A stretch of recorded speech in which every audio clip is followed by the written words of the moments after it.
Hello and welcome to the program. Now, about 3 weeks after successful screening by the Senate, President Muhammadu Buhari has now assigned portfolios to his ministers who will make up the federal cabinet. The president himself retained the position of the Minister of Petroleum Resources to be assisted by Timipre Silva, a former governor of Bayelsa State now, who is now the Minister of State for Petroleum Resources.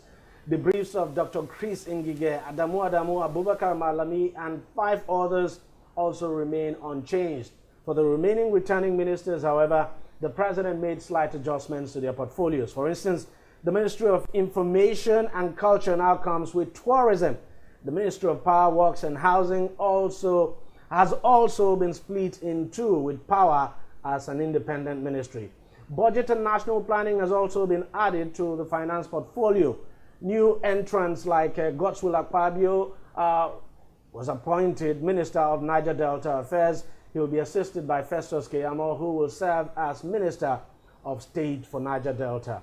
Former Osun State Governor Ralph Aragweshola will head the Ministry of Interior, while Saleh Maman will be in charge of Power Ministry. That's the ministry now that was taken away from Power, Works and Housing. It used to be Power, Works and Housing, but of course, it's now gone.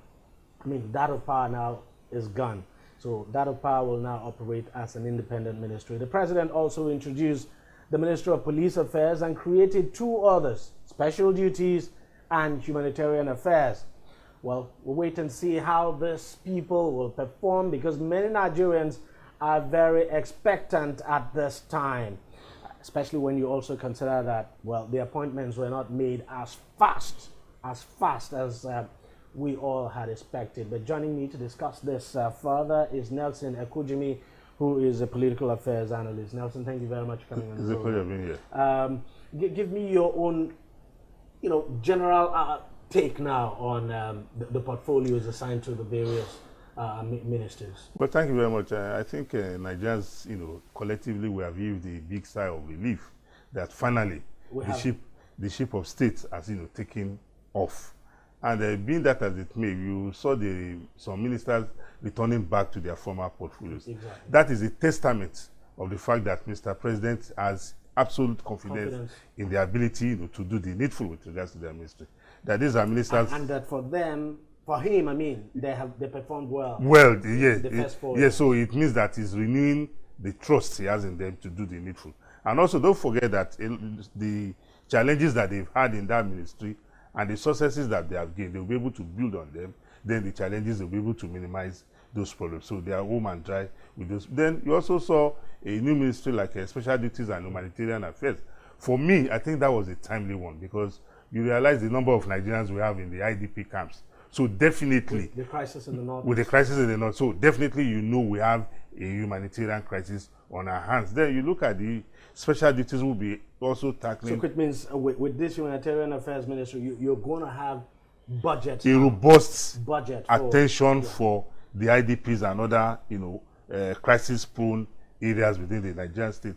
Also, you look at the Ministry of Finance. The Minister of Finance now has to oversee the budget and the national planning, which means that the Ministry of Finance will now be able to talk on a single level. In the past, we've had situations whereby... So the way it is now, the Minister of State for Budget and National Planning handles budget and national planning. Yes. And then finance handles finance. They're all... Yes. So it means they'll be able to work on the same period. Thank you. There will be better coordination like what we've had in it. So also good, the expectations of Nigerians are very high. We expect that, like the ministers have shown with the way they have taken off. Immediately they were sworn into office. We saw a lot of them going to their offices, respective offices. And even today, we had reports that some of the ministers have started visiting, have gone on inspection of projects, and they have met with, relevant... especially for those ministers that are returning. For instance, we had... we saw Minister of Transport, Transportation, inspection of the Lagos Ibadan. That's quite understandable and to be expected, because nothing new anyway. He's just come back. Yes. So what it means is definitely is that these ministers are conscious of the enormous responsibility, and they want to write their name in gold, as part of the team that helped took Nigeria to the next level. What do you say about because he still, I mean, it keeps coming up again, now and again it comes up, the issue of not having technocrats, so to speak, to occupy some of these positions. Well, I don't know what you meant by technocrats. The majority of these guys are politicians. Oh, but are they technocrats? The answer is yes, because these are people who are professionals in their fields. When we are talking about technocrats, maybe people are talking about, people who have technical expertise but without political affiliations. But in this case, we have people there who have the technical know-how and also have the political affiliations, which means that they'll be able to marry so many forces that is at play with regards to governing human affairs. So for me, when people talk about technocrat, I ask, somebody who is a lawyer, is he not a technocrat? Somebody who is a medical doctor, is he not a technocrat? Somebody who is a water engineer, is he not a technocrat? Somebody who is maybe an environmentalist, who has, undertaken the field of environment as a course of study and has become an expert and has even gone further to acquire degrees of whatever level. So when people talk about technocrats, I think we have to make it very clear to them that, look, politics is not about people who don't have political affiliation. Politics is about interest. And once the interest is about the generality of the people, I think we should be home and dry with it. But you also have situations where, I mean, you can point to one or two positions where, for instance, the people who are appointed, they may be technocrats in a particular field, but the ministry they are overseeing, you can't say they are technocrats there because, for instance, you take Babatunde Fashola, a clear example. He heads works and housing. Yes. He's a lawyer. Yes. Well, the truth of the matter is that these ministries are peopled by experts. They have the technical know-how persons there. That's the civil service. The civil service. That's one of the characteristics of civil service, the expertise. What the minister only does is to give the policy direction. No matter the leanings you are coming from, once you get to the ministry, with the configuration of the ministry, whatever policy direction you want them to go to, they have the technical know-how to chart the policy in that direction. So it does not matter whether you have the expertise in that particular field. The department or the ministry has the expertise in those fields, and it is for you to harness that expertise towards the policy direction of the government of the day. So it does not. There's no disagreement here with regards to maybe you are a lawyer, you are heading the Ministry of Solid Minerals, because the Ministry of Solid Minerals is peopled by experts in the solid mineral industry, and they are the ones that will give you the expert knowledge. And what you only have to do is that, what is the policy direction of the government? Do you want to achieve X, Y within so amount of time, within a time frame? They are the ones that will drive the policy in that direction. I understand your point because, come on, the Minister of Defense of Germany for a long time, the lady, I think she got elected as the president of the European Commission recently, a gynecologist. A gynecologist, and for a long time was the Minister of Defense of Germany. Yeah. But what do you expect to see from the ministers going forward? Because fact is that the president made it clear too that, look, they have to deliver. Nigerians expect a lot from them. People had been waiting for these appointments and assignments, if you like. Now that they've been made, what do you expect? What do you expect to see differently from what we saw the last 4 years? Yes, what I expect to see differently in this dispensation is that I expect the ministers and even the government as a whole to work around facts and figures, to work around data. I expect there to be enough research to say, for example, the Ministry of Police Affairs, what are the needs of the Nigerian police force? What is the population of the police force vis-a-vis the citizenry? What are the number of vehicles that they have? What are the number of mobile walkie-talkies, the tools that they need to do their work? How can we ensure that motivating the workforce that we can achieve optimal security for the people? So for me, I think it is important for us to have a developmental plan around every ministry. Say power example, what are we generating now? How can we arrive at 10,000 megawatts generation maybe in 2021 or 2022? Then if we have arrived at 10,000 megawatt generation, how can we arrive at 10,000 or 8,000 megawatts distribution? Because over the years we have been saddled with this complaints that we are generating much, but the distribution is the problem. So how can we correct the distribution, setback, the distribution handicap? So these are areas, these are facts, these are data that I expect the ministers and the government to work around such that we'll be able to, mitigate the pains of the Nigerian people, because the essence of governance is to ameliorate the human conditions.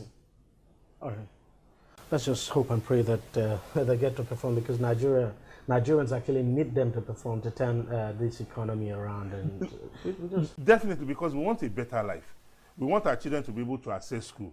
Talking about, also going further, looking at the education ministry, you want to ask, what is the population of our children in school? The number of children out of school. How do we make sure we mitigate that gap? How do we ensure that we put in place measures that will attract children to school, that will criminalize, if we want to, children being out of school, such that the parents could be arrested? How do we build more schools? How do we provide incentives that will make schools accessible to children? You have communities where people travel long distances. How do we cover that gap? Because when people have to travel long distances, in a way, it discourages people attending school. How do we make sure that the school environment is conducive for learning? That the children themselves, even when they are at home, even on a Saturday, the children will, before the parents know, the children themselves will get dressed up and say, "Daddy, Mommy, I'm going to school." That tells you clearly that the school has become attractive. In that way, we'll be able to create that enabling environment that will endear children to school, as well as the parents. So it is important for us to work around all this data and make sure, because we have them on our hands. We have them on our hands, so we must work around them to mitigate our problems. And also very important, and I say this all the time, is that, look, the states too have got to perform. Because if there's various state governments, you have 36 states in this country. And even local governments, 773. So if they do not perform, forget it. There's just no magic the federal government can do. No, there's no magic anyway. And also, we as citizens, we also have a responsibility to ensure we keep the government at various levels on their tools. It is not enough for us when there's a security breach in my local government, I'm shouting Abuja. Meanwhile, I have a local government chairman who has a responsibility to provide security at the local level. The state government has the responsibility to provide security at the state level, while the federal government has the responsibility to provide security at the federal level. So in all, we must ensure that every tier of government, we probe them, we ask them questions, we keep them on their toes to ensure that nobody will, go to sleep while abdicating his or her responsibilities to the other tier of the government. Well, that's Kunjimi. Thank you very much for coming on the program, and thank you very much for your contributions. It's a pleasure. We'll take a short break now, and when we come back, we'll be talking polio. Nigeria is close to being declared polio-free. Stay with us. On Deji 360, we don't just ask the questions. What is wrong with amending the Constitution the way the National Assembly members have been doing it? We seek answers. Constitution is constituent. Our problem is not lack of laws. Our problem is lack of the willpower to implement our laws. Answers that provide clarity. While we negotiate, we should try to make it a point that the girls must be complete. The clarity you need to make informed judgment so that you can make the right decision and take action. People are saying it is you politicians that are responsible for this, that you are the reason why this is happening. All these dollars that call themselves governors in this country. I wish we had people like Tony at the National Assembly. God forbid that I go to join that panel. Deji 360, providing clarity to issues.